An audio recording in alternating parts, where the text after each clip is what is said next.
Karl Marx var þýskur heimspekingur á 19. öld sem boðaði alræði öreiganna, það er að segja verkafólk ætti að taka öll völd í samfélaginu.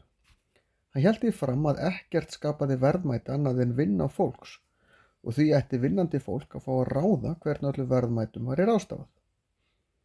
Stefna Marx var kölluð sósíalismi, af latneska orðinu socius eða félagi.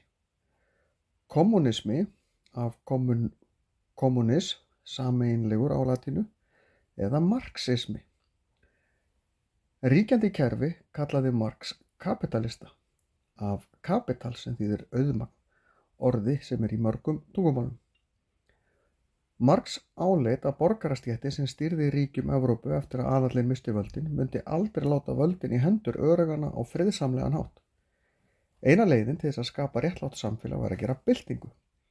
Síðar komu fram menn sem töldu að stefna ætti að því að verkalýðsstéttin tæki völdin á friðsamlegan hátt með því að fá kosningarétt og ná meiri hlut á þjóðþingum og í ríkisstjórnum.